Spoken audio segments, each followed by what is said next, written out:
지난입니다. 네. 네, 트럼프 녹음 테이프는 트럼프의 수사 중단 외압을 폭로한 이 코미 전 FBI 국장이 어제 청문회에 나와서 당시 상황에 대해 증언했습니다. 함께 먼저 들어보시겠습니다.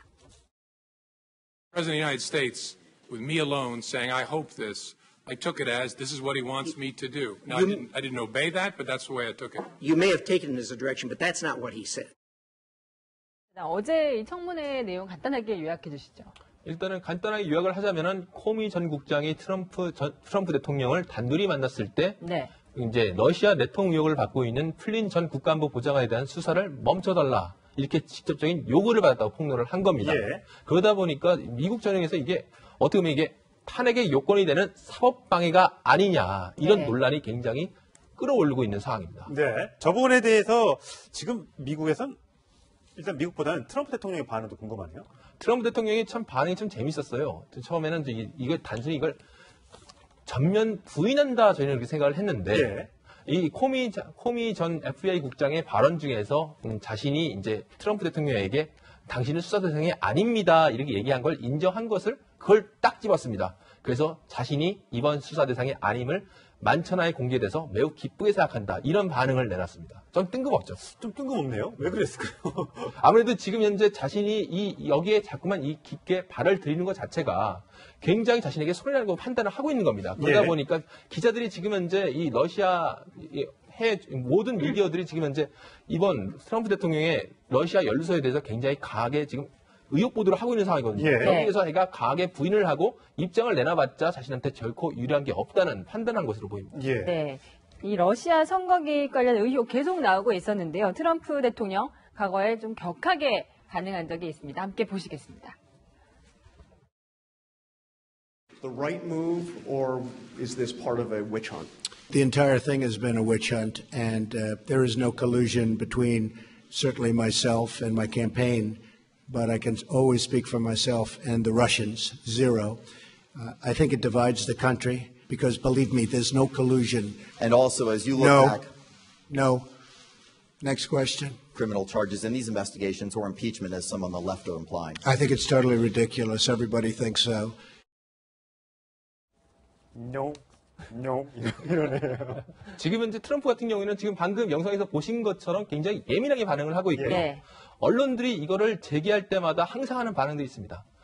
가짜 뉴스, 가짜 미디어, 뭐 이런 식으로 굉장히 자신을 둘러싼 의혹 보도를 한 미디어에 대해서 이제 가짜 뉴스 프레임을 씌워서 이제 대응을 하고 있는 상황입니다. 네. 자, 과연 이 이제 증언까지 했으니까 과연 미국 대통령, 트럼프 대통령에 대해서 탄핵까지 가게 될까? 이게 이제 우리도 이제 탄핵이라는 절차를 거쳐봤기 때문에 굉장히 관심이거든요. 어떨 거라고 보세요? 일단은 좀 쉽지 않아 보입니다. 일단 의회의 의석 분포를 보면 공화당이 상하원 뭐 다수를 좀 점하고 있는 상황이고 공화당에서도 대통령이 인기는 없잖아요. 인기는 없죠. 인기는 없는데 그래도 이제 탄핵과 인기 없는 거랑 또 다른 측면이 있고 민주당 의원들도 조금 탄핵에 대한 다른 목소리가 좀 나오고 있거든요. 그런 부분도 있고 또 하나는 이제 과연 이 사법방해에 해당이 되느냐 그 자체에 대한 논란이 좀 있습니다. 그러니까 지금 보면 코미 전 국장이 공개한 메모는 굉장히 구체적이거든요. 코미 전 국장이 트럼프 대통령을 2번 만났습니다. 1월 6일, 2월 14일 2번 만났는데 1월 달에 만났을 때는 트럼프 타워에서 만났어요. 만나고 나오면서 뭔가 문제가 될 수 있다 생각해서 바로 FBI 차에 타자마자 거기서 노트북 켜가지고 상황을 쭉 메모를 한 것이고 2월 14일 날 백악관에서 만나고 나서도 그 상황을 구체적으로 의자가 몇 개 있었고 누가 들어갔다 나오고 이런 구체적으로 얘기를 했거든요.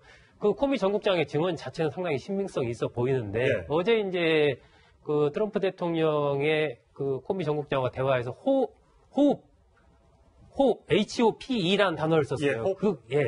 그것을 이제 어떻게 해석을 할 거냐. 희망이냐, 압력이냐. 그렇지. 그것이 완전히 지시가 아니고 하나 이제 그런 부분에 대한 많이 엇갈리는 부분이 있기 때문에 현 단계에서는 탄핵으로 바로 가기에는 좀 여러 가지로 쉽지 않아 보인다. 뭐 이렇게 보입니다. 지금 속보가 들어왔는데 국회에서 김동연 기획재정부 장관, 부총리, 경제부총리에 대한 인사청문 보고서를 이제 채택했다는 소식이 들어왔고요. 반면에 이제 김미수 청문보고서, 김미수 헌법재판소장의 청문보고서는 채택이 되지 않았다는 속보가 들어와 있습니다. 이 관련 내용은 잠시 후에 말씀을 드리도록 하겠습니다.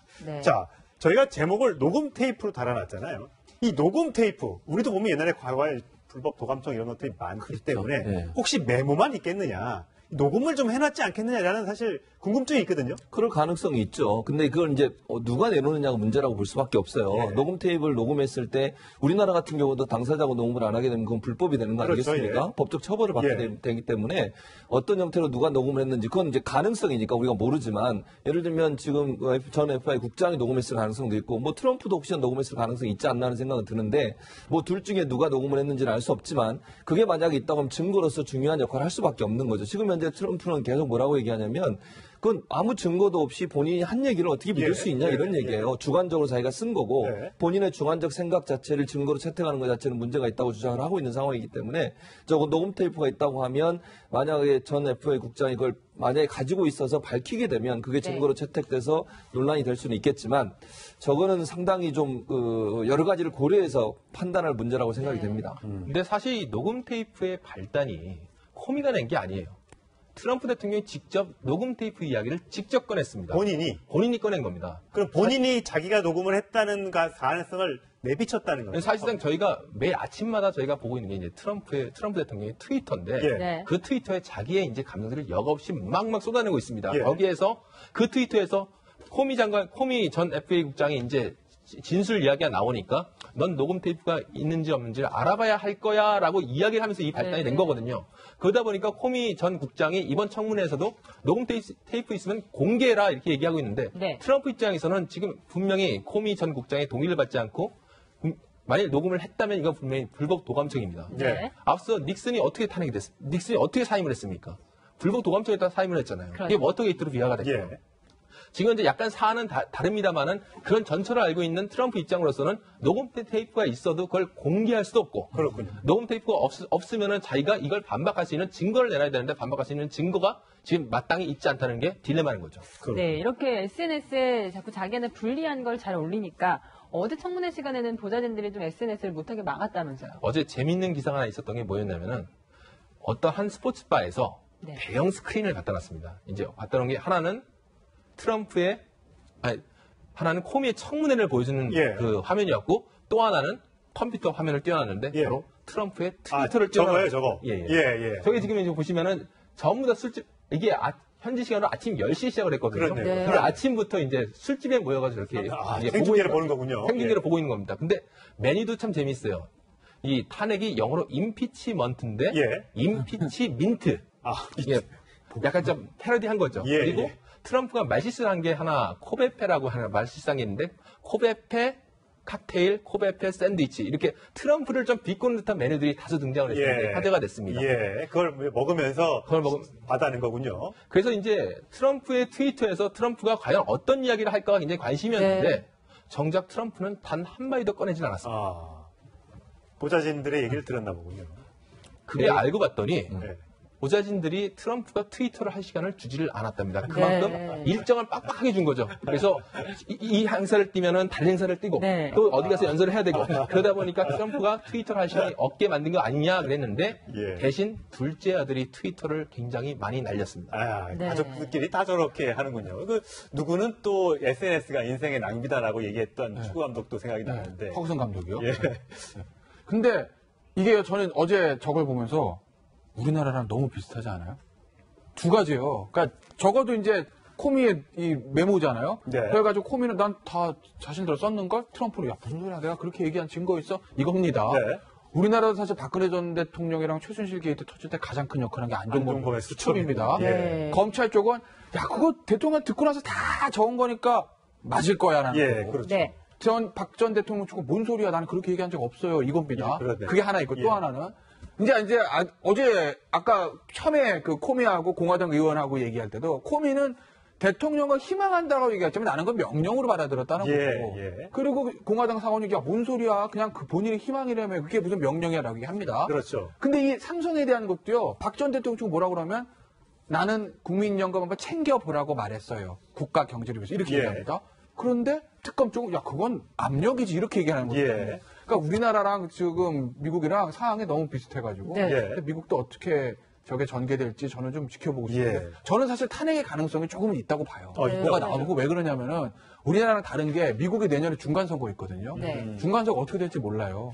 거기서 의석수 뒤집어질 가능성이 하나 있는 거고 또 하나는 우리나라는 사실은 요번에 보셔서 알겠지만 대통령이 탄핵되면 집권여당 내려옵니다. 근데 미국은 달라요. 트럼프가 내려오면 펜스가 올라갑니다. 네. 공화당 주류들 입장에서는 트럼프보다는 펜스가 더 주류에 가깝거든요. 네. 트럼프 내려와도 펜스가 올라가면 우리 정권 그대로 유지되는 거예요. 네. 어떻게 해서 보면 어떤 의미에서 보면 공화당 주류들과 코드가 더 맞는 사람이 대통령 올라오는 것이기 때문에 글쎄요, 저는 공화당 지도부, 뭐 폴라이언 의장이라든지 이런 사람들 어떤 선택을 할지 모르겠으나 네. 저는 탄핵의 가능성은 뭐가 나오면 저는 사법방해 얘기가 조금 나오면 저는 충분한 가능성이 있다고 봅니다. 네. 다만 여기서 또 한 가지 우려되는 거는 이제 트럼프에 대한 탄핵 국면이 계속 진행이 되면서 네. 트럼프의 힘이 자꾸 위축이 되고 그만큼 수세에 몰릴 수밖에 없는데 네. 이러다 보면은 당장 이달 말에 우리 한미 정상회담 어떻게 되는지 네. 그 분명히 여파가 있을 수가 예. 있거든요. 그래서 지금 현재 내후 외환에 지금 트럼프가 쌓이는 상황에서 과연 정상회담이 제대로 진행될 수 있을지조차도 상당히 좀 걱정되는 상황입니다. 혹시 안에서의 탄핵 위기를 바깥의 어떤 위기로 만들어서 돌리기 위해서 뭐 FTA 재협상이라든지 사드 문제, 방위비 분담금에 대한 과도한 요구 이런 것들을 들고 나올까봐 우리 입장에서는 그게 걱정되는 거 아니에요? 그럴 수 있죠, 충분히. 그리고 이제 내부적으로도 보면요, 여러 가지 경기 부양책을 쓰겠다고 지금 공언을 하고 있는 상황이에요. 그러니까 트럼프 입장에서는 지금의 이런 자기의 어떤 위급한 상황을 다른 방법으로 풀려고 하는 시도를 하고 있다고 보여지고요. 그 다음에 이제 아까 김태현 의원 잠깐 지적을 했는데 이게 이제 민주당에서도 부담이 되는 게 펜스라고 하는 부통령이 사실은 강경 보수예요. 그러니까 민주당 입장에서는 이 사람이 대통령 직무를 대행하는 것 자체도 사실은 별로 그렇게 탐탁지 않게 생각하고 있고요. 민주당 지지층이라고 하는 미국 내 많은 시민들도 펜스가 대통령 대행을 하는 것에 대해서 우려를 많이 표명하고 있는 상황이에요. 차라리 트럼프가 낫다? 그럴 수도 있죠. 그러니까 물론 트럼프나 펜스나 그렇게 큰 차이가 없지만 트럼프보다는 펜스가 훨씬 더 주도적으로 일을 처리하는 사람이라는 거예요. 네. 그러니까 미국 시민들 중에 진보적 성향이 아니면 민주당 지지자들 같은 경우에는 트럼프는 그래도 뭐 자기 마음대로 하긴 하지만 통제가 어느 정도 가능한 부분도 있지만 펜스 같은 경우는 주도적으로 본인의 어떤 의사를 관철시키는 사람이어서 네. 더 위험할 수도 있다고 하는 우려가 사실은 팽배해 있는 상황이라고 볼 수 있겠습니다. 네. 이번에는 국내 소식으로 돌아와 보겠습니다. 다음 화제 인물 이 사람입니다. 네. 박근혜 전 대통령의 동생 박근영 씨죠. 네. 지난 이 4월에 검찰에 출석해서 수사를 받았는데 이번에 재판에 넘겨졌다는 소식이 들려왔습니다. 이 지난 4월 모습 먼저 보고 오시겠습니다. 그동안에 저희 부모님을 참 존경하고 아껴주셨던 분들께 이렇게 무리를 빚는 모습을 보여드려서 죄송스럽게 생각합니다. 앞으로 하여튼 더 제가 조심해서 주변을 살피면서 세심하게 살피면서 이런 실수 없도록 하겠습니다. 어떻게 TV를 보실 수도 있다고 들었는데 도움을 못 드릴 망정 이런 일에 휘말려가지고 좋지도 않은 일에 이렇게 뉴스에 나오게라도 되면 얼마나 속상해하실까 그런 생각이 듭니다. 이 언니 그리고 동생 같이 어떻게 보면 두 사람 다 이렇게 재판을 받게 된 건데 어떤 혐의인 거죠?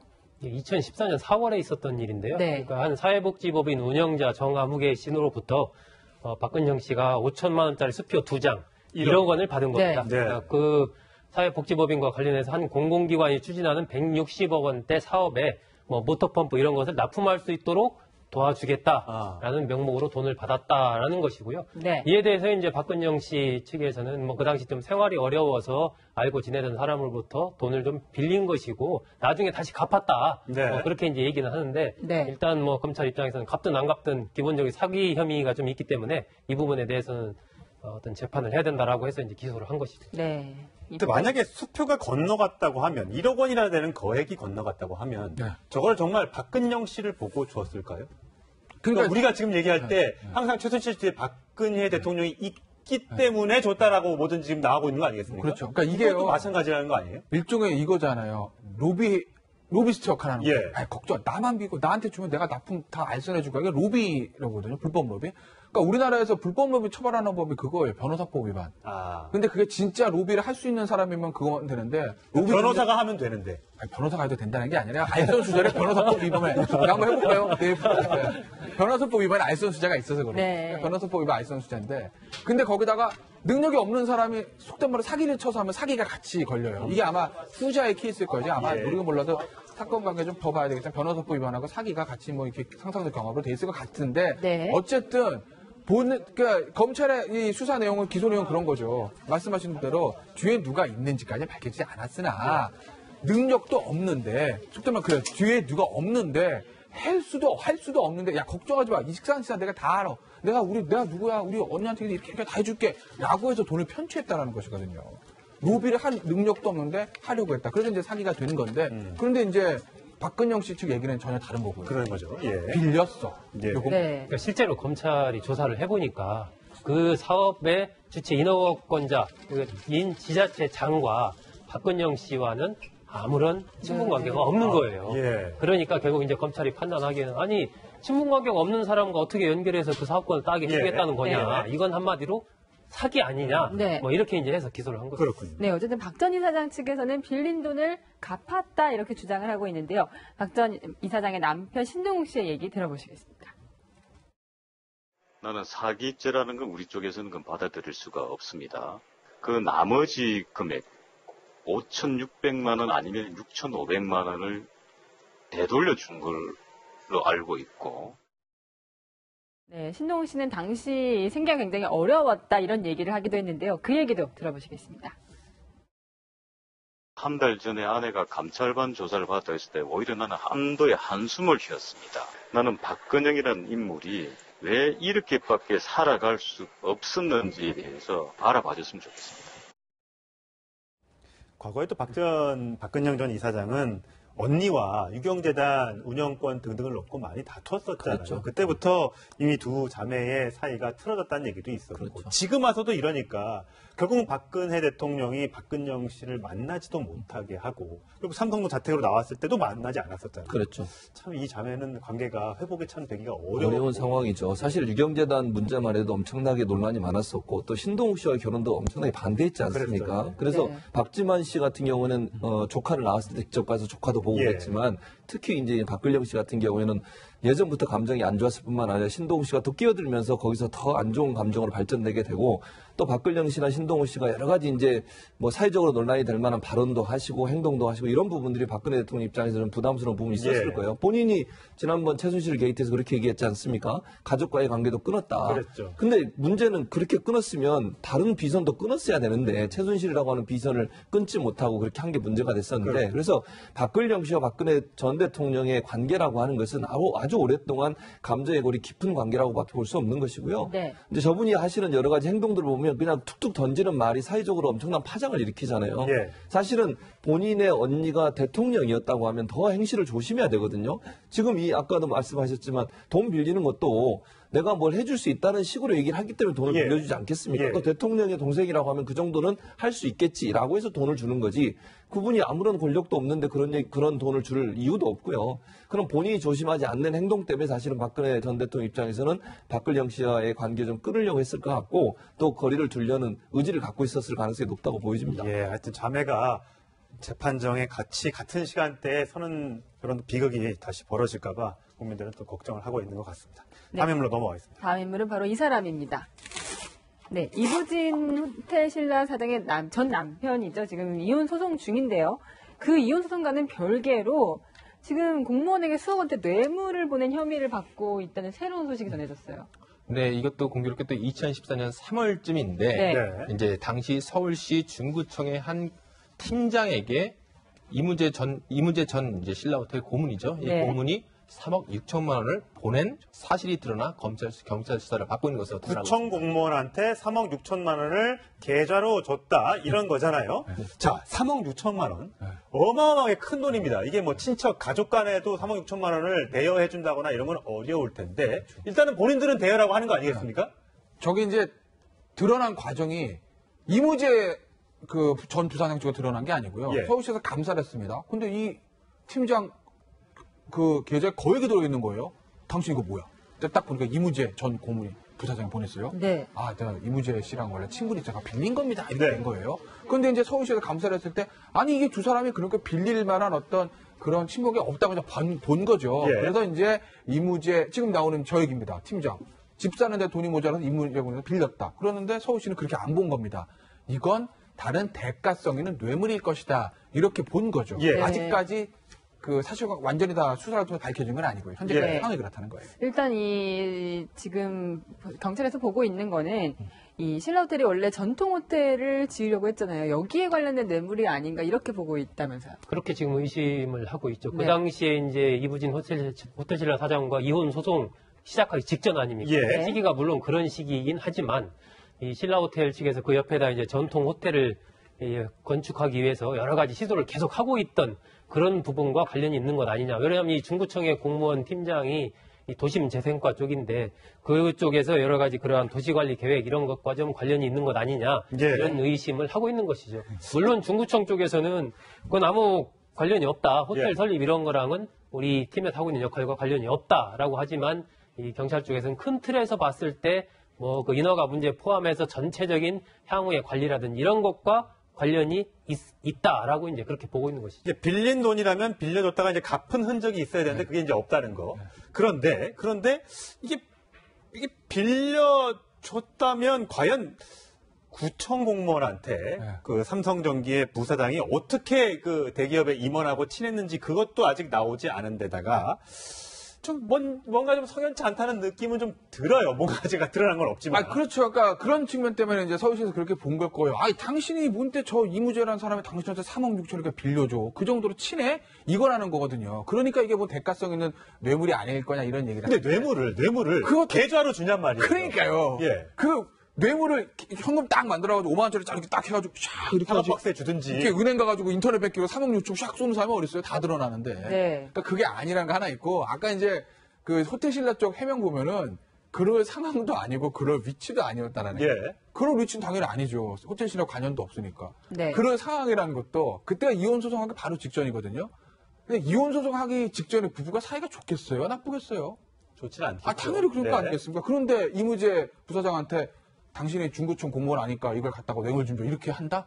그게 상식적으로 이해가 안 되는 상황이겠어요. 네. 그러니까 호텔신라 측에서 그런 얘기를 하는 거고 호텔신라 한 얘기들 보면 그런 얘기도 있더라고요. 개인적인 일인 것 같다.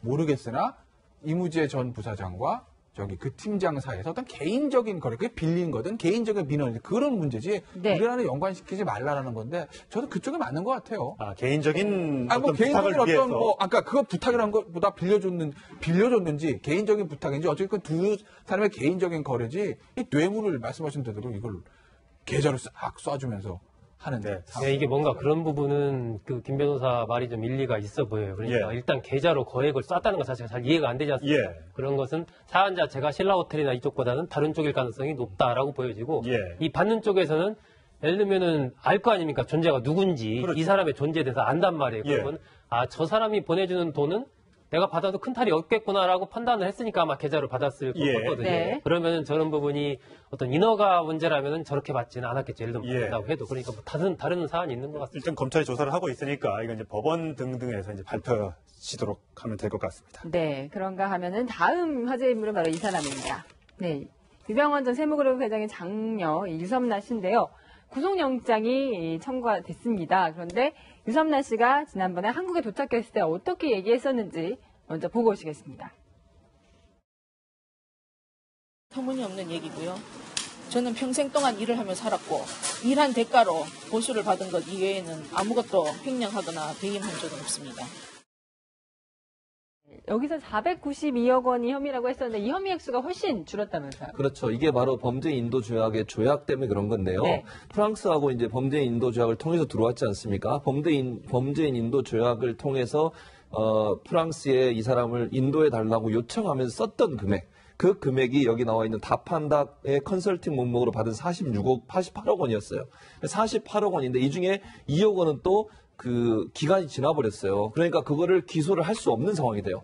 만약에 지금 우리가 얘기하고 있는 492억 원이 횡령 얘기라고 하면, 횡령 얘기 전체라고 하면 기소할 때 처음에 범죄인을 인도해 달라고 요청할 때 쓴 기소장 말고 프랑스와 다시 협의를 해서 동의를 얻어내야만 해요. 그래야만 전체 492억 원에 대해서 뇌물 혐의를 입힐 수 있는데 지금 현재로는 다판다 컨설팅에서 받았던 48억 원, 그중에 46억 원만 프랑스의 범죄 인도 조약을 요청하면서 냈던 범죄 행위이기 때문에 그 행위로만 기소가 일단 이루어질 것 같고요. 그러나 검찰 입장에서는 나머지 부분도 프랑스의 협의를 통해서 프랑스의 동의를 얻어서 전체 492억 원을 다 횡령으로 처리하겠다 이렇게 주장하고 있는 상황이라고 볼 수 있겠습니다. 이게 꼭 경제사범 같은 경우는 횡령이나 배임이 굉장히 많잖아요. 많죠.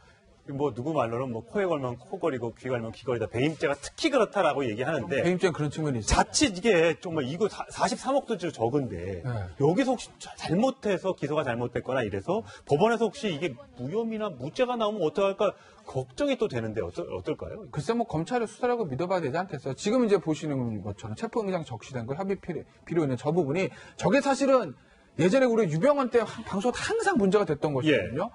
다 일종의 저게 일감 몰아주기입니다. 그렇죠. 그러니까 얘네들 다 판다에 컨설팅 해가지고 저기 그 돈을 받았다는 건데 제대로 된 컨설팅 해준 것도 없는데 돈만 48억 받았다. 세모의 디자인 컨설팅하고 돈을 43억 받았는데 정말 별것도 아닌 거죠. 43억 받았다. 그리고 밑에 이제 아예 플러스 그때 이게 많이 하자 아예가 뭐 야외냐 그랬었죠. 사진값 그림값이 400억이다. 근데 그때 제가 보도된 거 보면 사진이 별 사진이 없었다고요. 그럼 유병헌 씨가 이렇게 뭐 카메라 망원한 적을 탁탁탁 새 사진 찍고 이런 건데 아니 이 사진에 400을 주고 계열사로 샀단 말이야? 이게 뭐 4억도 안 되는 거? 그러니까 계열사에다 손해를 끼친 배임이란 거 아니겠어요? 그러니까 결국은 이 사건의 핵심은 그 사진이 정말 400의 가치가 있는지 그리고 이 누구죠? 이 유섬락 씨가 그 회사에서 해준 컨설팅이 40억을 받을 가치가 있는지 이거에 대한 판단이에요. 또 어느 정도 보도를 통해서 답은 나와 있는 것 같은데. 그러네요. 48억은 좀 심했네요. 그렇죠. 좀 말이 좀 안 되는 것 같아요. 답은 좀 비슷하지 않습니까? 하여튼 법원이 현명하게 오늘 영장실질심사 오후 2시에 열리는데 구속 여부는 오늘 밤중에 결정.